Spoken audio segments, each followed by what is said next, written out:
বন্ধুরা কেমন আছেন? আশা করি ভালো আছেন, আনন্দেই আছেন। আমার চ্যানেলে আপনাদের স্বাগত জানাই। আজ আমি আপনাদের পড়ে শোনাব সমরেশ মজুমদারের লেখা গল্প স্বামীর আত্মা।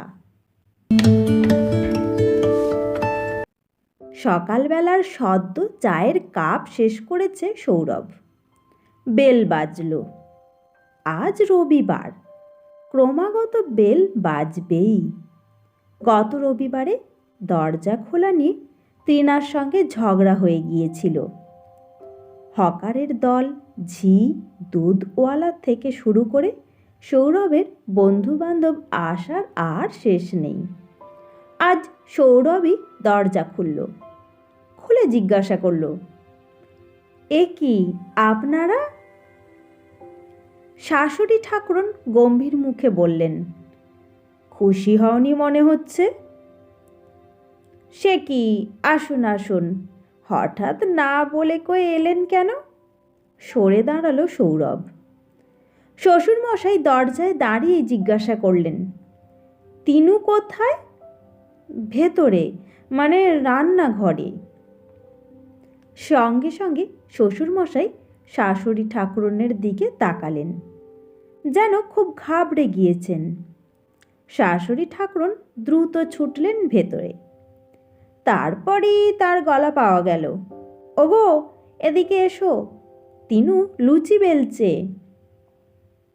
অ, লুচি বেলছে বলে শ্বশুরমশাই ভেতরে ঢুকে পড়লেন। সৌরভ কিছুই বুঝতে পারছিল না। শ্বশুরমশাই বাইরের ঘরের সোফায় বসলেন। অগত্যা তাকেও বসতে হলো। টেবিলে রাখা খবরের কাগজটি তুলে শ্বশুরমশাই জিজ্ঞাসা করলেন, তুমি রোজ আনন্দবাজার পড়ো? হ্যাঁ, ছেলেবেলা থেকে ওই কাগজটা। তুমি কখন বাড়ি ফেরো? অফিস তো 5টায় ছুটি হয়ে যায়। কোনো ঠিক নেই, 8টা 9টা হবে। আমি যখন চাকরি করতাম তখন 5:30 থেকে 5:45 বাড়ি ফিরে আসতাম। অতক্ষণ বাইরে কি করো? এই মানে বন্ধুবান্ধব, ক্লাব। ভেগ কথাবার্তা। কোন ক্লাবের মেম্বার তুমি? কেন বলুন তো? থই পাচ্ছিল না সৌরভ। তুমি শেষবার আমাদের বাড়িতে কবে গিয়েছো মনে আছে? হ্যাঁ, মানে এত ঝামেলায় থাকি। তিনু ভাইফোঁটায় গেল, তুমি গেলে না? ও ওর ভাইয়ের কাছে গেল, আমি আমার বোনের কাছে গিয়েছিলাম। জামাই ষষ্ঠীতে যাওনি? দেখুন, বিয়ে হয়ে গেছে বছর 8 এখনও ওসব। যখন তুমি বিয়ে করেছিলে তখন সাধারণ ক্লার্ক ছিলে, এখন অফিসার। আপনাদের আশীর্বাদ ছাড়া এটা হতো না। এই সময় শাশুড়ি ঠাকুরন রান্নাঘর থেকে বেরিয়ে এলেন 2 প্লেট লুচি আর বেগুন ভাজা নিয়ে। সামনে রেখে বললেন, ব্যাপারটা কি জানো? আগে মেয়েদের বিয়ে হতো 11-12 বছর বয়সে। শাশুড়ির কাছে রান্না শিখত তারা, তাই তাদের বরদের মনে হতো মায়ের হাতে রান্না খাচ্ছি। এখন তো 22-23-এর নিচে কেউ বিয়ে করে না। যা কিছু শিখে আসে তা নিজের মায়ের কাছেই শেখে। সে রান্না যদি বরদের পছন্দ না হয়, হতেই পারে পছন্দ হচ্ছে না, কিন্তু মানিয়ে নিতে দোষ কি? তোমার ধরো লাল লাল লুচি পছন্দ, তরকারিতে মিষ্টি একদম সহ্য করতে পারো না। তিনু আবার মিষ্টি দেওয়ার ধাতটা আমার কাছেই পেয়েছে, হুট করে তো টেস্ট পাল্টাতে পারে না। সৌরভ হতভম্ব গলায় বলল, এসব কথা উঠছে কেন? শাশুড়ি ঠাকুরন শ্বশুর মশাইয়ের দিকে তাকালেন।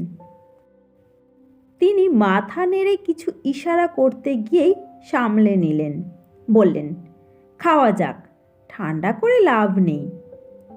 এই সময় আবার বেল বাজল। সৌরভ গেল দরজা খুলতে। ভবমামা দাঁড়িয়ে আছেন। কলকাতা পুলিশের জাঁতরেল অফিসার ছিলেন। এখনও তার খুব প্রতাপ। ওদের বিয়েটা ভবমামাই দিয়েছেন সম্বন্ধ করে। বাড়ির খবর কি? হুঙ্কার উঠল। ভালো, মিনমিন করে বলল সৌরভ। গত 5 বছর ভবমামা এখানে আসেননি। তাহলে বাড়িতে ঢুকতে পারি? জিজ্ঞাসা করে উত্তরের জন্য অপেক্ষা না করে ভবমামা ভেতরে ঢুকলেন। ঢোকা মাত্র তার নজরে পড়ল শ্বশুরমশাই লুচি দিয়ে বেগুন ভাজা মুড়ছেন। সঙ্গে সঙ্গে তার গলা থেকে শব্দ বের হলো, যাক, মিত্তির মশাই তাহলে জামাইয়ের বাড়িতে এসে লুচি খাচ্ছেন।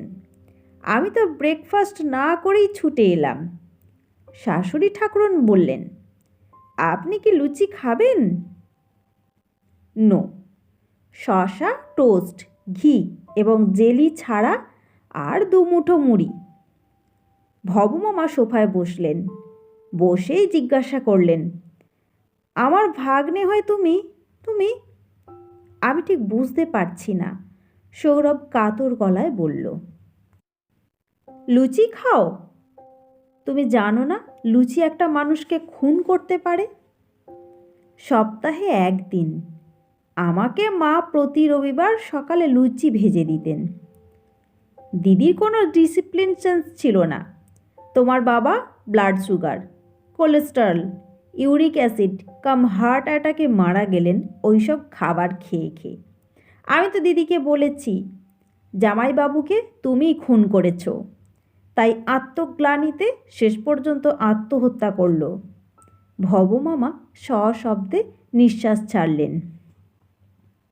শ্বশুরমশাইয়ের লুচি বেগুন ভাজা পোড়া হাঁ মুখ বন্ধ হলো না।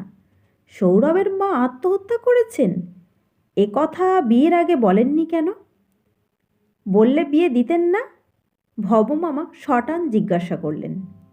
আলবাত দিতাম না। ব্যাপারটা ভাবার বিষয়। জামাইবাবু মারা যাওয়ার পর দিদির মনে বৈরাগ্য এলো। 3 লুচি, পরোটা, মাছ, মাংস তো ছাড়লেনই। 24 ঘন্টায় একবার বিকেল 3:30টার সময় 4টি ভাত আর একটু তরকারি খেতেন। তারপর সারা বিকেল, সন্ধে, রাত অম্বলের জ্বালায় জ্বলতেন। কাউকে কিছু বলেননি। যখন ধরা পড়ল তখন সিরোসিস অব লিভার, বেশি মদ্যপান করলে যে রোগ হয়। তা আপনি একে আত্মহত্যা বলবেন না মিত্তির মশাই? জামাইবাবু যদি আমার মতো শসা, টোস্ট, মুড়ি খেতেন তাহলে দিদিকে বিধবা হতে হতো না, আর তাহলে সিরোসিস অব লিভারের প্রশ্ন উঠত না। এই সময় শাশুড়ি ঠাকুরন একটা শসা 4 পিস করে কেটে 2টো সেকা পাউরুটির সঙ্গে নিয়ে এলেন। সঙ্গে 1 বাটি শুকনো মুড়ি। জিজ্ঞাসা করলেন, চা খাবেন তো? কোথাকার চা? ভবমামা জিজ্ঞাসা করলেন। উত্তরটা সৌরভকেই দিতে হলো। কলেজ স্ট্রিট মার্কেট থেকে। মাই গড, কোন বাগানের চা? দার্জিলিং, ডুয়ার্স না আসাম? Happy valley. গুড। চিনি এবং দুধ ছাড়া। খাওয়া দাওয়া শেষ হতে না হতেই আবার বেল বাজল। সৌরভ দরজা খুলে দেখল রোগা সোগা একজন দাঁড়িয়ে আছেন। সৌরভ জিজ্ঞাসা করল, বলুন। আপনি মিস্টার সৌরভ দত্ত? হ্যাঁ। ও, আপনার স্ত্রী কোথায়? রান্নাঘরে লুচি ভাজছে। লুচি? আগে হ্যাঁ। গ্যাসে না কেরোসিনে? গ্যাস শেষ হয়ে গিয়েছে, কাল দেবে বলেছে, কেরোসিনেই ভাজছেন। মিস্টার ভবরঞ্জন বসু আপনার মামা? হ্যাঁ, উনি ভেতরে আছেন। ও তাই নাকি? অসি ভেতরে এলেন। ভেতরে এসে মামাকে বললেন, আমি এসে গিয়েছি মিস্টার বোস। ভবমামা বললেন, জীবনে প্রমোশন হবে না। আমি ঠিক। অসি থতমত খেয়ে গেলেন। কেরোসিনের ভয়ঙ্করত্ব জানা সত্ত্বেও আপনি কোনো স্টেপ নিলেন না। উল্টে এখানে এসে মিস্টার বোস করছেন। আমাদের আমলে রিটায়ার্ড সিনিয়র অফিসারদেরও আমরা স্যার বলতাম। ভবমামা গম্ভীর মুখে শসা চিবোতে লাগলেন। অসি ব্যস্ত হয়ে উঠতেই শাশুড়ি ঠাকুরন তাকে জানালেন, স্টোভ নিভিয়ে দেওয়া হয়েছে, আপাতত চিন্তার কোনো কারণ নেই। শ্বশুরমশাই ওসিকে বসতে অনুরোধ করলেন। ওসি চেয়ারে বসে ভবমামাকে জিজ্ঞাসা করলেন, স্যার এবার কি করতে হবে? ভবমামা শাশুড়ি ঠাকুরনকে বললেন, মিসেস মিত্তির আপনি শুরু করুন। শাশুড়ি ঠাকুরন শ্বশুর মশাইয়ের দিকে তাকালেন। তিনি মাথা নাড়লেন। শাশুড়ি ঠাকুরন বললেন, কি বলবো? এসব তো আমাদের আমলে কখনো ছিল না। কী সব? ওসি জিজ্ঞাসা করলেন। ভবমামা বলে উঠলেন, হচ্ছে না, এভাবে হবে না। বৌমা কোথায়? বৌমা? ত্রিনা মাথা নিচু করে এসে দাঁড়ালো রান্নাঘর থেকে বেরিয়ে। সাত সকালে ঘেমে নে একসা হয়ে গেছে। এত টেনশন হচ্ছে কেন তোমার? সৌরভ বলল, আগে রান্নাঘরে খুব গরম তো। গরম যদি মনে হয়ে থাকে তাহলে ফ্যান লাগাওনি কেন? গ্যাস স্টোভ নিভে যাবে যে। রাবিস। হ্যাঁ বৌমা, ইদানিং তোমার কি হয়? ত্রিনা বলতে গিয়ে থেমে গেল। তারপর সৌরভের দিকে তাকালো। তুমি কিছু মনে করবে না তো? বিশ্বাস করো, আমি একটুও বিশ্বাস করি না, তবু ভয় হয়। ভবমামা বললেন, ভয় হয়? ওসি নোট করুন, কেন ভয় হয়? খবরের কাগজ পড়ে। কি পড়ো তুমি? গত 3 মাসে 122টা বউ হয় খুন হয়েছে, নয় আত্মহত্যা করেছে। ওসি চমকে উঠলেন, মাই গড! স্ট্যাটিস্টিক্সটা পেলেন কি করে? খবরের কাগজ থেকে, আমি লিখে রেখেছি। ত্রিনা দ্রুত একটা খাতা নিয়ে এলো। ভবমামা সেটা নিয়ে চোখ বোলালেন। মগরার নমিতা মণ্ডল, গোসকরার অঞ্জলি দাস, লিলুয়ার কৃষ্ণা দত্ত। ও, এগুলো খুনের লিস্ট। আত্মহত্যার লিস্টটা দেখছি বেশ বড়। আত্মহত্যার আবার রকম ফের আছে। কেরোসিনের আগুনে গলায় দড়ি দিয়ে, বিষ খেয়ে, জলে ডুবে, ট্রেনের তলায় মাথা দিয়ে। শেষের দুটো সংখ্যা দেখছি খুবই কম। ওসি খাতাটা চেয়ে নিয়ে দেখলেন। তারপর জিজ্ঞাসা করলেন, এসব খবরের কাগজে পড়ে আপনার নিজের জন্য ভয় করে?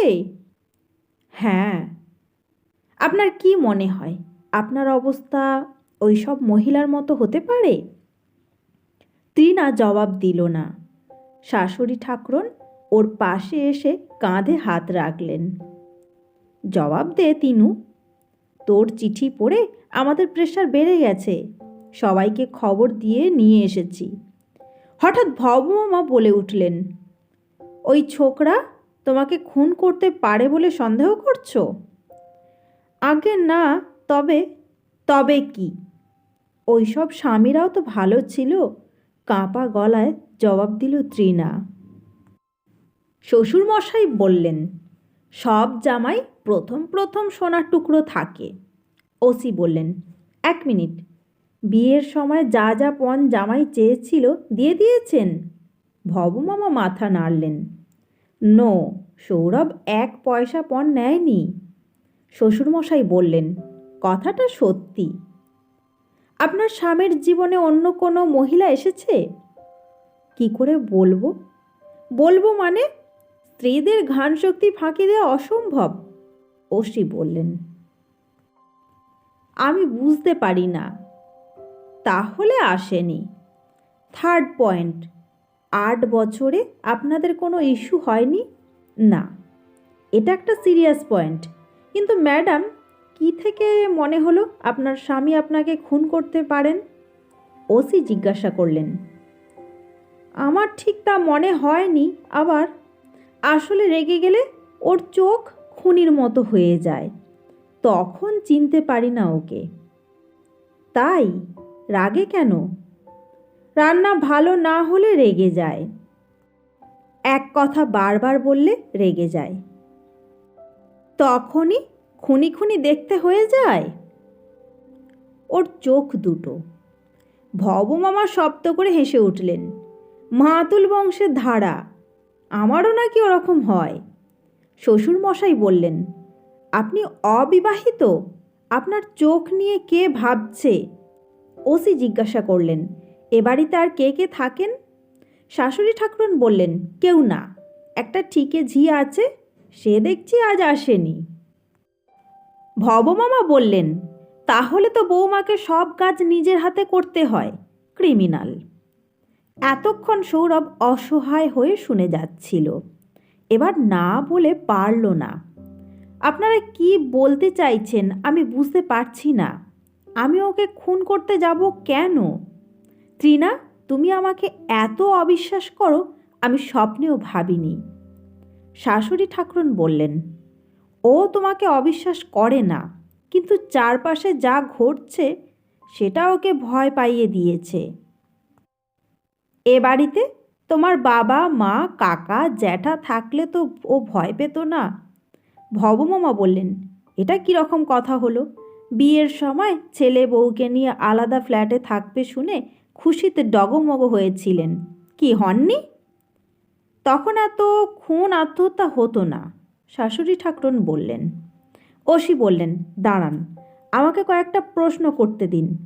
ত্রিনা দেবী, আপনার কি মাঝে মাঝে আত্মহত্যা করতে ইচ্ছে করে? ত্রিনা মাটির দিকে তাকালো, তাকিয়ে মাথা নেড়ে হ্যাঁ বলল। সর্বনাশ, কেন করে? ওসি চিৎকার করে উঠলেন, ও যখন আমাকে ভুল বুঝে রেগে যায় তখন। আপনি ডিভোর্স চান? ও মা, কেন? ওকে ছেড়ে থাকতে পারবো না। পারবো না বলে খুন হতে অথবা আত্মহত্যা করতে একদম চাই না। ত্রিনা জোরে জোরে মাথা নাড়ল। ওসি ভবমামার দিকে তাকালেন। স্যার, আপনি তো আইন জানেন, আগামের ব্যবস্থা এখানে আছে। আগাম জামিন নেওয়া যায়, তেমনই আশঙ্কার কথা থানায় জানানো যায় আগাম। সেটা কেউ করলে পুলিশ অ্যাকশন নিতে বাধ্য। শ্বশুরমশাই বললেন, সেটা আমি লিখিতভাবে জানিয়ে দিচ্ছি। ওসি বললেন, আপনি নয়, ওনাকে জানাতে হবে। সেটা পাওয়া মাত্র আমি সৌরভবাবুকে জানিয়ে দেব যে ত্রিনা দেবীর আত্মহত্যা অথবা খুনের দায়িত্ব তার ওপরেই পড়বে। অন্য কেউ করলেও তিনি রক্ষা পাবেন না। শাশুড়ি ঠাকুরন বললেন, চমৎকার, আমার মেয়েটা যদি খুন হয়ে যায় তাহলে তাকে কোথায় পাবো আমি? খুন যাতে না হয় তার ব্যবস্থা করুন। এই সময় আবার বেল বাজল। সৌরভ উঠল না। ত্রিনাই গেল দরজা খুলতে। একটা 12-13 বছরের বাচ্চা দাঁড়িয়ে আছে। কালোর মা তোমাদের বাড়িতে কাজ করে? হ্যাঁ, কেন রে? আমাকে বলতে পাঠালো আজ আসতে পারবে না, কাল আসবে। কি হয়েছে ওর? কাল রাতে কালোর বাপ মারা গিয়েছে, বডি আনতে হাসপাতালে গেছে সবাই। সে কি, কি করে হলো? কি করে আবার? মাল খেয়ে গাড়ির তলায় পড়েছে। সবাই বলছে কালোর মা বেঁচে গেল। খুব প্যাঁদাতো তো, কান্নাকাটি করছে না, আমায় বলল খবরটা দিতে। এ ঘরের সবাই শুনছিল সংলাপগুলো। ওসি বললেন, ও, ওই লোকটার বউ বুঝি এখানে কাজ করে? হ্যাঁ, কাল মারা গিয়েছে, গিয়ে ফ্যামিলিটাকে বাঁচিয়ে দিয়েছে। যাকগে, সৌরভবাবু, আপনাকে আমার শুধু একটা কথা বলার আছে। মেয়েদের মন খুব টেন্ডার হয়, সাবধানে হ্যান্ডেল করবেন। আচ্ছা চলি স্যার। দরজা পর্যন্ত এগিয়ে দিয়ে সৌরভ জিজ্ঞাসা করল, আপনি বিয়ে করেছেন? না, কেন? ও, আরে বইতে তো পড়েছি কুসুম কোমল, হে হে হে। ওসি চলে গেলেন। ফিরে এসে সৌরভ বলল, ত্রিনা, আমার মনে হয় তোমার বাপের বাড়ি চলে যাওয়া উচিত। একদম নয়, বিয়ের পর কেউ বাপের বাড়িতে গিয়ে থাকে নাকি? ত্রিনা প্রতিবাদ করল, এই যে আজ যা করলে।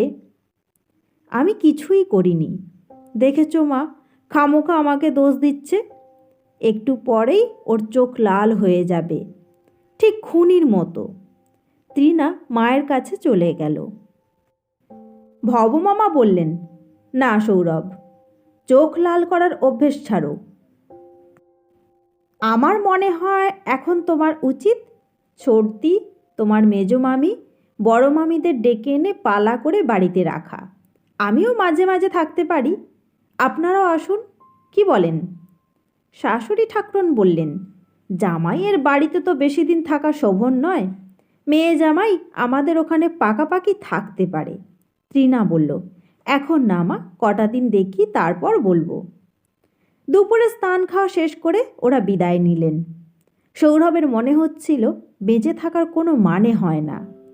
তৃণাকে সে এত ভালোবাসে, তবুও তাকে এতটা সন্দেহ করে। কেউ সন্দেহ করলে তার মন জোর করে পরিষ্কার করা যায় না। কালোর বাবার সঙ্গে তার কোনো পার্থক্য নেই। তবু লোকটা মদ খেয়ে জীবনটা তার মতো করে উপভোগ করে গেছে। নিজেকে প্রচণ্ড অপমানিত বলে মনে হচ্ছিল তার। এই সময় তৃণা কাছে এলো। এই, তুমি আমার ওপর রাগ করেছ? সৌরভ জবাব দিল না। আসলে জানো, তোমার সঙ্গে আমার অনেক কিছু মেলে না। এতদিন বলনি তো? বললে তুমি শুনতে। আমার যা করতে ইচ্ছে করে তা তোমার ভয়ে করতে পারতাম না। তাই নাকি? যেমন? যেমন ধরো, আমার কোনো ছেলে বন্ধু নেই, বিয়ের আগেও ছিল না, এখন তো কথাই ওঠে না, কিন্তু বইতে পড়ি দ্রৌপদীর সখা ছিলেন শ্রীকৃষ্ণ।